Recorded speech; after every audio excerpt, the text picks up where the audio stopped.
Number 9. Ford Pinto exploding gas tank controversy. The Ford Pinto is remembered as one of the biggest disasters in automotive history, and not because of poor sales. Launched in 1971, it hit the market just as gas prices were soaring and Americans were desperate for cheap, fuel-efficient rides. Normally, developing a car took about 43 months. The Pinto slapped together in just 25 months. Think less carefully engineered machine and more science fair project finished the night before. And to the surprise of many, it sold like crazy, nearly 800,000 units in 2 years. But here's the catch. Ford's idea of product superiority was style, comfort, and price. Notice what's missing. Yeah, safety. Hidden under the shiny Ford Pinto was a design flaw so bad it bordered on criminal: the fuel tank. At the time, engineers had tight deadlines to meet, and so they stuck the fuel tank right behind the rear axle, sandwiched between the bumper and some very sharp bolts. In other words, even low-speed rear impacts could cause the tank to turn the Pinto into a rolling fireball. Now, you'd assume that there would be a quick fix to the problem. You're absolutely right. Ford engineers figured out a fix would cost about $11 per car and was entirely feasible. Yet just when you'd expect Ford to roll out the fix across the board, the company's top executives thought otherwise. Ford's infamous internal memo revealed that fixing the tank on the cars would have cost the automaker about $137 million overall. However, paying off lawsuits for victims was around $49.5 million.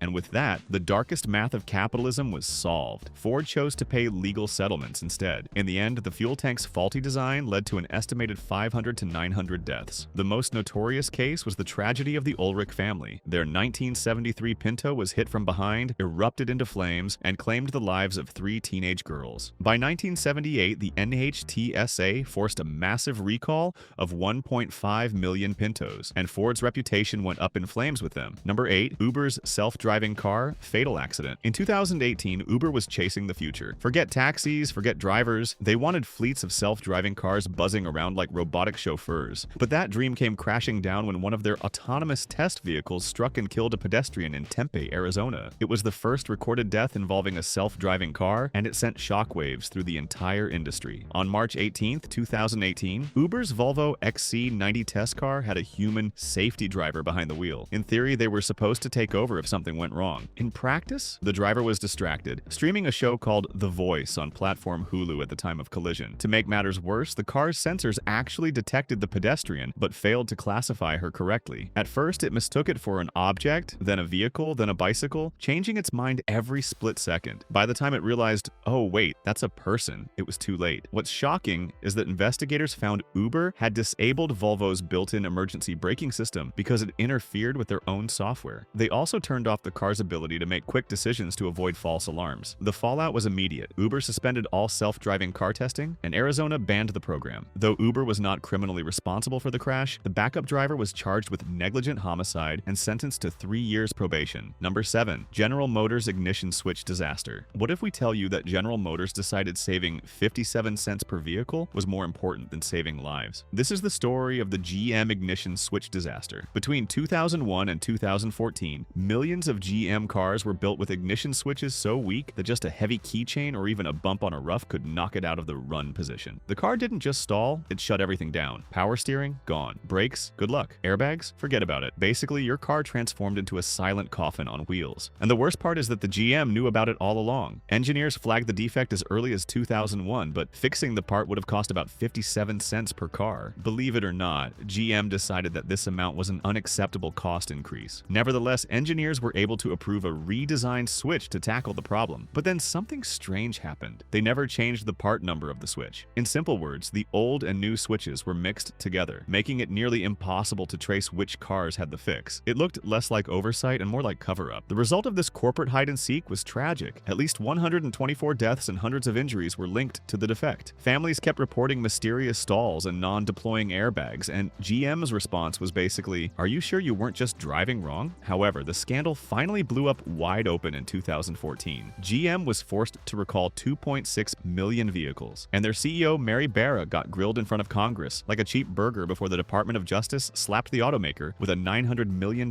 fine. Add another $600 million in victim compensation, and suddenly that 57-cent savings turned into a billion-dollar mistake. Number 6. Toyota's $1.2 billion safety fine. Between 2004 and 2010, Toyota found itself at the center of a crisis that no carmaker ever wants to face: unintended acceleration. Cars were suddenly speeding up when no one pressed the gas, and worse, they wouldn't slow down when drivers tried to to break. For a brand that built its reputation on safety and reliability, this was the nightmare scenario. The cause? Two seemingly small problems with massive consequences: floor mats that trapped gas pedals and sticky accelerator mechanisms that refused to release. Together, they turned ordinary Toyotas into runaway machines. And sadly, this wasn't some rare instance. It was tied to hundreds of crashes and multiple deaths. Now, car defects happen, but Toyota's reaction turned a bad situation into a full-blown scandal. Instead of waving the red flag, the company downplayed the danger and even suggested drivers were simply pressing the wrong pedal. They kept selling cars like nothing was wrong. That strategy worked until 2009. That year, a Lexus ES in San Diego accelerated out of control before crashing and killing a family of 4. The driver's frantic 911 call made national headlines, in which they reported the car was speeding out of control at 120 miles per hour. Suddenly, Toyota couldn't keep pretending this was a floor mat misunderstanding. The company recalled over 9 million vehicles, paused U.S. sales of 8 models, and faced lawsuits and investigations on every front. But here's where Toyota really lost trust: the cover-up. In 2014, the company admitted it misled regulators and the public about the scale of the danger. The U.S. Department of Justice handed them a record $1.2 billion fine, while FBI Assistant Director George Venizelos publicly said that Toyota put sales over safety and profit over principle. Number 5. Volkswagen Dieselgate scandal. Back in 2015, Volkswagen got caught pulling one of the biggest cheating scandals in car history. For years, they bragged about clean diesel, cars that supposedly gave you great mileage and saved the planet. But here's the twist: they weren't clean at all. They were just really good at faking it. It all started when researchers tested a 2012 Volkswagen Jetta, a 2013 Volkswagen Passat, and a BMW X5, both in the lab and out on the road. In the lab, the cars behaved like model citizens. Out on the road, total criminals. The Jetta was pumping out up to 35 times the legal limit of nitrogen oxides, the Passat up to 20 times. Basically, they were mobile smog machines. Volkswagen's excuse? At first, they blamed technical issues, but investigators soon discovered the truth. VW had installed secret software nicknamed the Switch. This little code could actually tell when the car was being tested. It tracked things like steering wheel movement, vehicle speed, and engine time. If it smelled there was going to be a lab test, it flipped on the clean mode. But once the car was back in normal driving, it shut off the controls and let emissions fly. But why pull off such an elaborate cheat? The answer was simple: money. While other automakers were installing expensive AdBlue systems to control emissions, Volkswagen looked at the price tag and thought, why fix it when you can just trick it? So instead of actually solving the problem, they taught the cars how to lie. The defeat device software was quietly programmed into 11 million 2.0-liter diesel vehicles built between 2009 and 2015. Eventually, the authorities caught on and cornered VW with undeniable evidence. On September 3, 2015, the company finally admitted the scam. By that point, the damage was enormous. Their stock price plunged 20% in a single day, and estimates suggested their diesel cars had released as much as 1 million tons of extra air pollution into the atmosphere. The fallout didn't stop there. Between fines, lawsuits, and vehicle buybacks, Volkswagen faced over $30 billion in costs. Number 4. Ford Explorer's tire disaster. In the late 1990s, the Ford Explorer was America's favorite SUV. Families loved it, sales were booming, and Ford couldn't build them fast enough. But then came a nightmare nobody saw coming. The tires were failing, and not just in small numbers. At highway speeds, Firestone tires on many Explorers began to shed their tread like a bad wig in a hurricane. That alone is terrifying, but on an SUV with a high center of gravity like the Explorer, it was often a one-way ticket to a rollover. Suddenly, the family favorite had a reputation for flipping over more often than a pancake on Sunday morning. By the end of it, 271 people were dead and thousands more injured. So how did this happen? Investigations found that Firestone's Decatur, Illinois factory had serious quality control issues: undercured rubber, rushed production, and poor workmanship. Meanwhile, Ford wasn't exactly innocent either. To make the ride smoother, they recommended tire pressure at just 26 psi.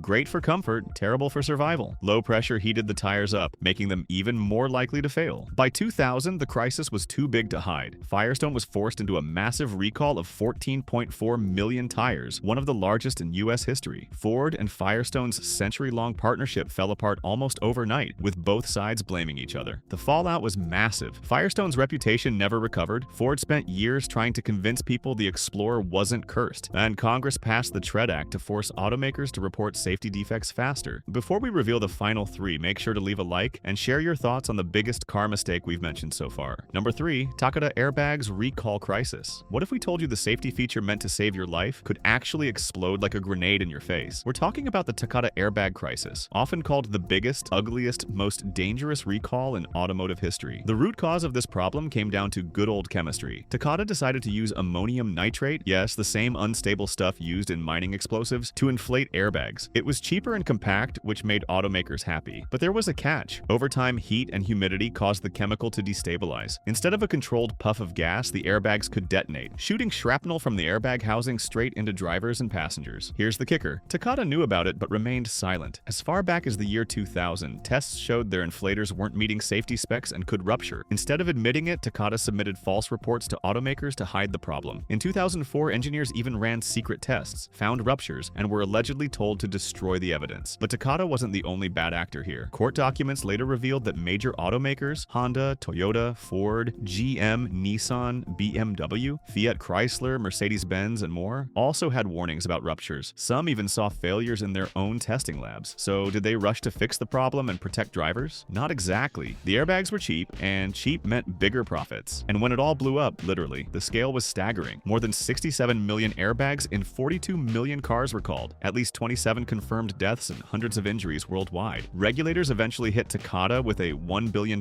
fine, lawsuits piled up, and the company filed for bankruptcy. Number 2, General Motors versus the Chrysler Airflow. In 1934, Chrysler looked around at the boxy, clunky cars everyone was driving and said, yeah, we can do better. The result was the Airflow, a futuristic machine with sleek aerodynamics, all-steel unibody construction, safety glass, and advanced suspension. While everyone else was basically selling motorized outhouses with wood frames, Chrysler rolled out something that looked like it came straight from a sci-fi movie. And remember, it was 1934. Problem was, Chrysler wasn't the big dog in town. That was General Motors. And when GM saw the Airflow could make their cars look like yesterday's news, they didn't innovate or try to up their game. They decided to play dirty. In other words, GM launched a full-on smear campaign. One of their biggest moves? Taking out ads in the Saturday Evening Post, accusing Chrysler of plagiarizing a top-secret GM design. They also claimed the Airflow was unsafe and dangerous on the road. Sounds damning, right? Except they never provided any actual evidence. No blueprints, no test data, nothing. Just fear, uncertainty, and really expensive magazine space. And sadly, it worked. Buyers got spooked. The Airflow, despite being one of the most forward-thinking cars of the 1930s, flopped. By 1937, Chrysler pulled the plug. Chrysler's visionary gamble was dead, while GM kept happily selling yesterday's technology with a fresh coat of chrome. Number 1, false media reporting.